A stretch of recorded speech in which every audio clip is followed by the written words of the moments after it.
Hey, what's up, guys? This is your boy Rick here, coming with a video. Just wanted to tell you why I became a workaholic in 2017. As the year's finishing, like we're getting into December now, and I'm taking some time off to just really just plan for 2018 and really kind of like reset and recalibrate. But let me tell you why I became a workaholic in 2017. See, this year I put away my excuses and I began to work hard, real hard. It was sink or swim time for me because I finally reached rock bottom in my life. First of all, I'd always had dreams. I'd always had dreams for my life, like I wanted to be a millionaire, but no results. There was lots of talking about it. There was lots of grand plans, but the business I started kind of failed spectacularly. Like I lost a great career and, I ended up virtually bankrupt in 2016. Another reason is I'd always known a lot up here. You could say I was clever. You could say, I knew stuff, but I had nothing to show for all the knowledge that I'd amassed over the years. I could tell you about all the, wonderful books that I'd read, but had I ever written my own book? I always talked about it, but I hadn't. I could give witty quotes, but what had those witty quotes given birth to in my life? Nothing. Another reason why I became workaholic in 2017 is I'd always had faith. I was a 20-year veteran of the Christian faith. I knew everything and knowing the Bible, preaching, praying, all that stuff, but there was nothing tangible to show. I had nothing that I could kind of benefit anything. There was nothing that could benefit my city, from all my sermons, from all my Bible verses, from all my church going. And all I had were these nice feelings, but no physical solutions for the people around me. I'd always had the potential to do well, but kept coming up short. From my younger days in school, there was always great feedback that I had that I could be something, but I was never finishing anything. I was never producing anything. And all this was because I worked half-heartedly. I thought I could coast along on just raw talent alone. I believed that I could do the bare minimum and still be a millionaire. It doesn't work like that, guys. It does not work like that. So I decided at the end of 2016, I decided that I was going to attack these things head on with hard graft. The hard work I'm talking about here also, I want to qualify this. The hard work I'm talking about here is work with purpose, diligent work, and it's work with intensity. I'm talking about mental work. I'm not, instead of physical labor like pushing wheelbarrows. I'm also not talking about working a job. I'm talking about working in your area of purpose, because physical labor and working a job will only get you so far. The most important work is the mental work that you do in your chosen sphere. And this year, I realized that it's good to work smart. But many times, you see, when we talk about working smart, what we're trying to do is avoid the hard work. I know the code when we say we're working smart. We want to avoid hard work. I'm saying now that doing both is the requirement for success. One has to work smart as well as work hard. There's no one who has done anything that's to be remembered in history who was working 8 hours a day. I promise you that. Show me a truly successful man and woman and I will show you a workaholic. Is it Bill Gates that you're thinking about? Is it Martin Luther King? Is it Muhammad Ali? Is it Marie Curie? Is it T.D. Jakes? They all work harder than all their peers, to get to the top, these guys. Do you know that Bill Gates talks about the fact that in his 20s, he never took a day off? The whole of his 20s, he was busy. Hard work. So why work so hard? Why work so hard? The truth is, guys, because the alternative is pain. don't know how I can put this to you guys, but my friends, if I could give you the frustration, just so you could see the frustration of knowing that you were capable of doing something amazing in life, but your indolence and your slovenly attitude are just blocking your path. Kind of the path of the procrastinators and the lackadaisical man or woman is struggle.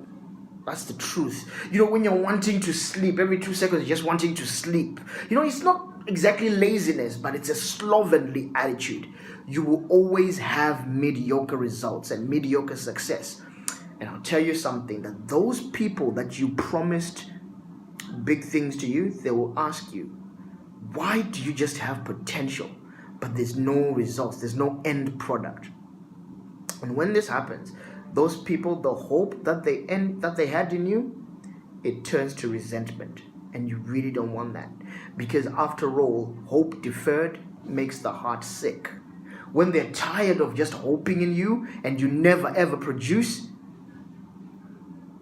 they'll resent you. This is like your close relatives, people you're in a relationship with, your partner. Trust me, you don't want to be in there. If your business, it seems to be going nowhere, guys.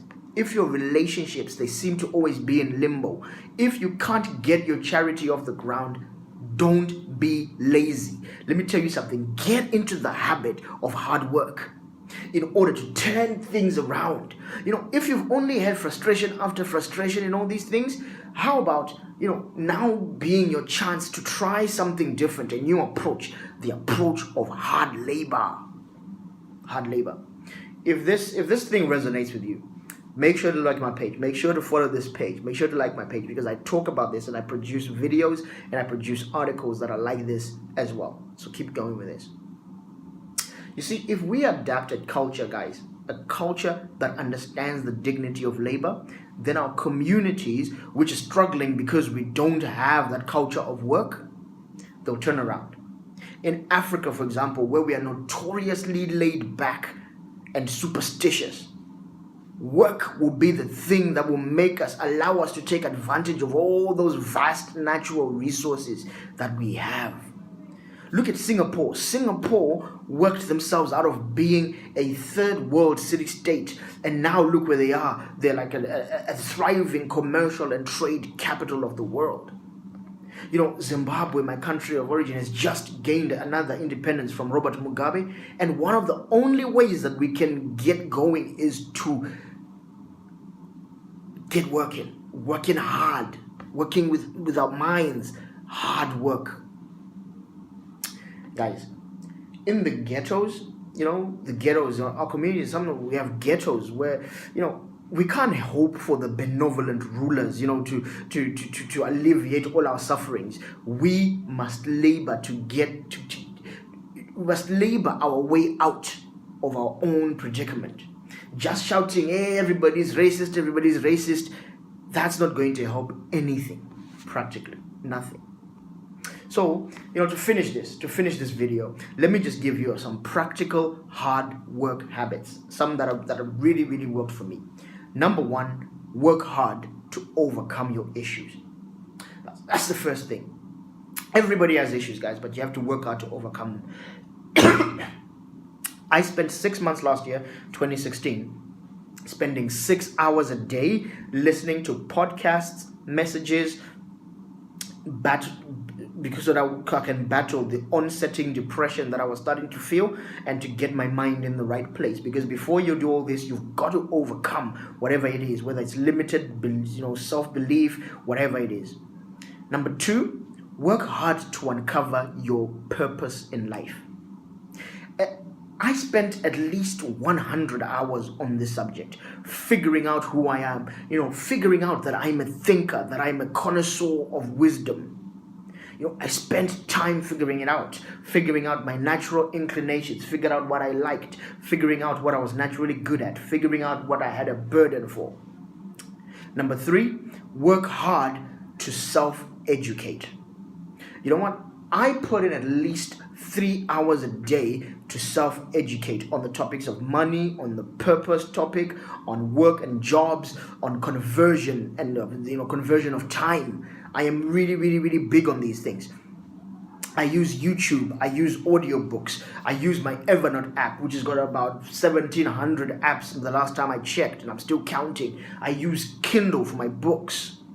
Work hard to self-educate. Number 4, work hard to create products and services. This is the only way that you will actually get traction and actually build income and everything. So this year, I finally wrote my book, Minimum Wage Revolution. It's available on Amazon. Make sure you check Minimum Wage Revolution, or go to my page right at the top. Usually the pinned post will have a copy of this. You know what? I spent time. I finally wrote my book. You know what? I worked hard to create my product. You know what? And even now, this book, I'm putting the experience, and learnings that I had on work and jobs, into a product. And also that product now, this book, I'm turning it into a company called Employment Training Derby. I'm writing 2 to 3 hours a day whenever I have a day off my job. Work hard to create products and services, guys. And then lastly, number 5, work hard to protect your time. This is the last point. Build your own work prison. Before other people build a prison for you, for your time, you need to do it yourself. If you don't watch your minutes and your hours, guys, everybody else is planning what to do with them. This can be your boss, your pastor, your family, even some of the people you love, your friends. They will plan this for you. If you don't deliberately build a prison for your time, they will for you. And you'll see, wow, where's my time gone? You may see me active on social media a lot, but that's my work. Don't get it twisted. I built a prison for myself in the library of my mind, and I spend 16 to 18 hours a day in there, like creating these things and making things happen.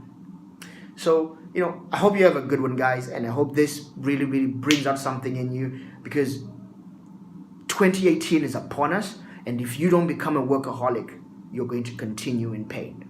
Have a good day, and I'll see you later, guys. Bye.